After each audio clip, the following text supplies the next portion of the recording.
Hello, hello, everyone. It is your girl, Jynnette the Oracle, and I am here to do the monthly tarot forecast for the sign of Taurus. All right. So, Happy New Year. We are starting the year off with a bang. I am excited. I think that this year is going to be phenomenal, and it's going to be building on the massive amount of work that we all have done in 2018.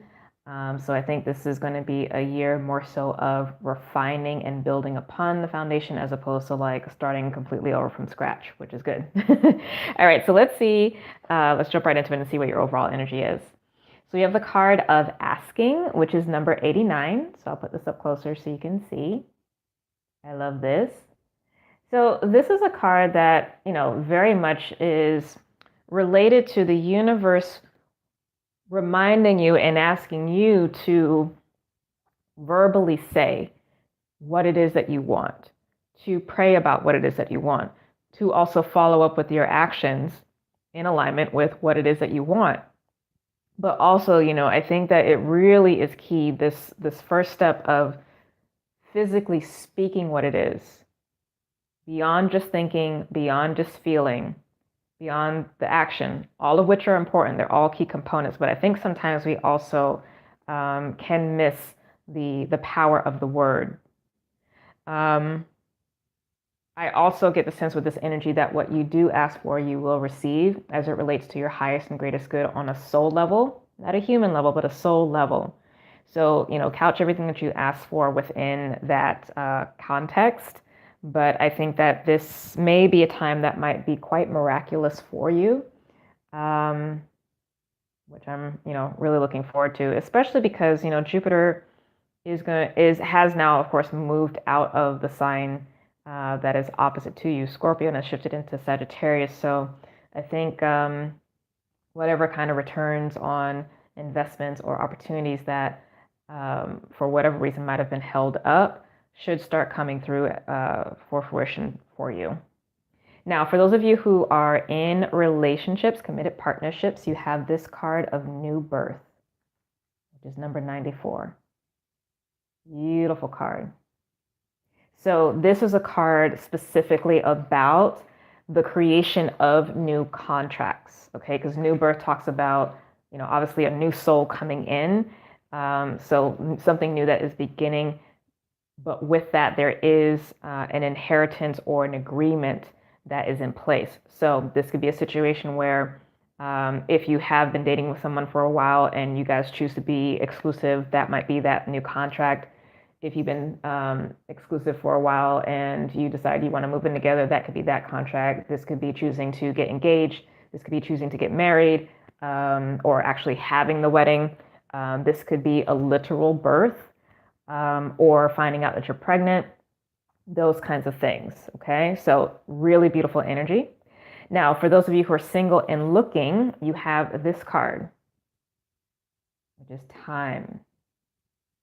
Beautiful card here. And this, of course, talks about cycles and the timing of things. So, of course, when you're looking for love, you don't like to be told to wait or anything like that. But it's a reminder that what is for you is for you, and it's going to come on its time.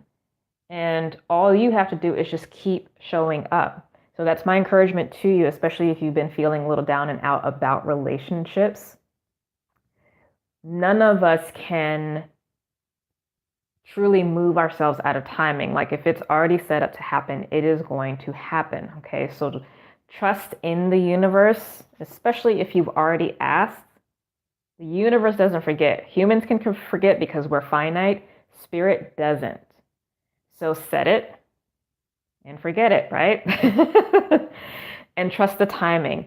But keep, obviously putting yourself out there because luck is really just opportunity and meeting preparation, right? So you do what you need to do to prepare and be available for love. Continue making yourself available physically, going out, being around new people, letting people know that you're looking, et cetera, whatever that has to be. And then just trust the timing, okay? Now, in terms of your career, we have this card here, forgetting, which is number 57. Take a look at that. So this card is interesting because what this actually relates to for me is assessing what the return of investment has been either in a business that you run yourself or a company that you work for. And it's asking for you to see, with all this effort that I've put in terms of time and resources or what have you, has it been worth it? Is the payoff in alignment with it? And if it's not, where can I tweak or make shifts and changes?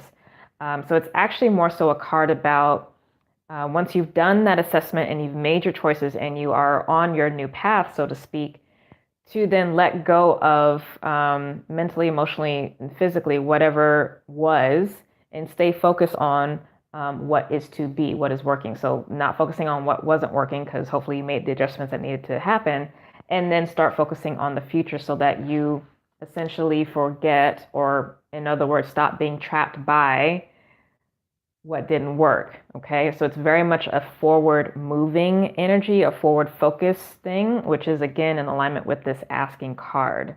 All right, so that's that. And that again relates to whether you work for someone or if you work for yourself. Now, in terms of money, you have the Death card. So the Death card, as I'm sure you know, is that card of transformation, healing and transformation, and change. It's the sloughing off of what was and making room for the new. So your finances is going to go through a bit of a shift this month. When I see this energy come up, though, it's not ever a surprise. Okay, the shifts or changes that are needing to happen. So this could be a situation where, like, maybe you just spent too much over the holidays. I mean, it could be that benign, or there could be some big expenses that you are choosing to make. And, that is still, in my opinion, a positive context because, like, say, for instance, you are choosing to do some type of personal development work, like maybe you're hiring a coach, maybe you're going back to school or what have you. Yeah, it's going to feel like you don't have a lot of money, but it's an investment that you made. You know what I mean? So to each their own as it relates to that card. This, to me, when we get the Death card, I actually find it to be more a matter of co-creation of the process of transformation with the universe versus like when we have what are called the Tower card experiences where the universe just comes in and changes things, right? So you're in control of this, but take the wheel. Wherever you see that there's shifts happening, I would assume it's a place where you are investing for a change, or you previously, whether it's last month or the last couple months, weren't really managing things and you're having to kind of do some course correction, okay? But I would say, especially in that case where you're having to do some course correction, do it now because what happens is once we have this experience, if we don't handle things the way we need to, if it's in the context of us not handling our business, then what comes after the Death card in the Major Arcana is the Tower. And that's when the universe has to do the correction that you didn't do. Now, again, if it's a situation where you are having this experience of quote unquote loss, but it's not really loss because you're investing into something, that's fine then, because then later on when the Tower comes, because the Tower always comes, instead of being a situation that breaks down, it actually breaks open and brings opportunity. So you get to choose this month what your experience is going to be. And that's why it's important for you to be really clear about what you are asking for and just making sure that what you're doing is in alignment with that. And you can kind of steer the boat, I should say, in the trajectory of your heart's desires.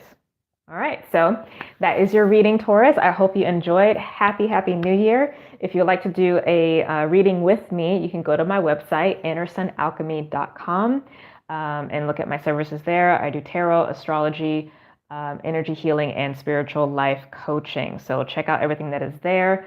I would be really honored to work with you. Please also comment in the comment section below how this relates to you. I love to get feedback. It helps to inform my work and, the spreads that I do, etc. And yeah, I think that's it. Blessings to you, and I'll see you soon.